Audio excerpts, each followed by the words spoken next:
hullun mestari, onneksi olkoon. Mitäs tuuri? Kyllä täytyy sanoa, että miehellä on tuuria. Ensin oppii soittamaan viulua kuin Paganini, ja sitten yläkerrassa asuu Suomen paras manaseri.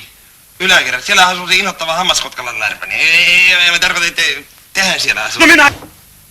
Sä oot kyllä Uuno selittelytaidon epävirallinen maailmanmestari. Miten niin epävirallinen? Ja mitähän saisi olla? Stella, jos vain vahjalla jälleen Alvin mielhouvelle. Mitä?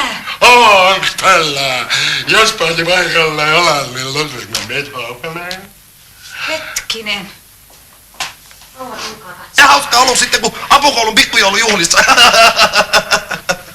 kaatu kuusi. Vaimo. Siinä on sulle lihapulla. Oli oikein maakas.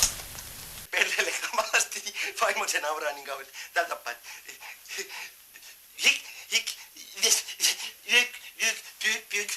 Se nauraa kauheasti. Se sanoikin aina mulle, että voi kun meidän Uno pitäisi päästä elokuvaan, kun se on niin hauska näyttelijä. Se on semmoinen hyvä näyttelijä. Kyllä se on hauska.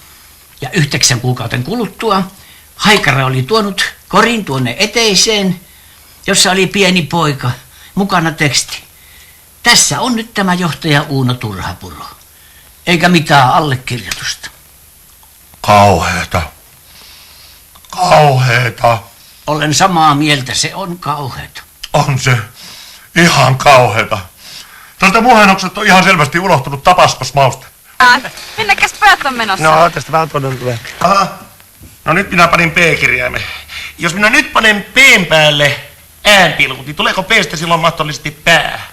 Tai jos minä panen P:n päälle öönpilkut, niin tuleeko P:stä sitten mahdollisesti pö?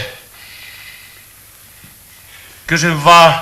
Ja kuitenkin tahtoisin sanoa höllästi suudella. Ei. Kyllä tämä on nyt kuolema. Ja minä saan saatana kurasin. Nyt tappelisin legionia kanssa. Tiruli! No kun tässä pitää kirjoittaa sellainen sana kuin väärin.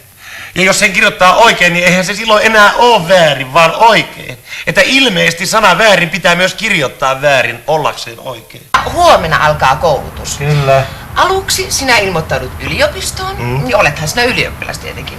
Ai mikä? Ylioppilas. Mikä se on? No ylioppilas on silloin, kun on kirjoittanut. Oon mä kirjoittanut vaan lyijykynällä, kun ei anna ala-asteella mustet, kun se sottaa niin kaameesti. Minä sentään jaan puheenvuoron. Toimittaja pitää nyt suunsa kiinni, että pääministeri saa vihdoinkin puheenvuoron. Olkaa hyvä, tähän kameraan. Pääministeri presidentiksi, se on minun sanomani. Ja katsojille minä vakuuttaisin, että minä en ole yhdessäkään asiassa samaa mieltä tämän Suttunaaman kanssa. Ja sitä paitsi... Sehän on kamala harmi, kun minä olen sitä mieltä, että te olisitte just oikein mies tähän residentin hommaan, mutta ei sitten, jos ette halua, mutta tiukan vastuksen annoitte kyllä. Riemua ei suo rattoisa seura, ei viini. Mikä? Viini! No nyt se pätkii pahemman kerran. Viilihän se ei ollut. No ei ollut, vaan viini! Mikä? Viini! Ja tokalle siellä ehdottomasti kiilaa tämä vaatimaton lounas. Alkuruokana esimerkiksi muutama hanhenmaksapallero, kaviarihipulla terästettynä, porolihaleikkeet, savunieriä, kraavia, lohta, muikun mätiä, jollain pienellä lisukkeella. Ja sitten lämpimänä ruokana Köydefilleen Provençal valkovissulppelit perunoilla ja sitten tommosella maustevoilla. Sehän on vuoristoneuvos Tuura ja hänen vaimonsa. Kyllä. Appiukko. Eikö se kiva, että on vävypoika ressana? Ois muuten voinut jäädä tää linnankutsu saamatta. No mene siitä nyt.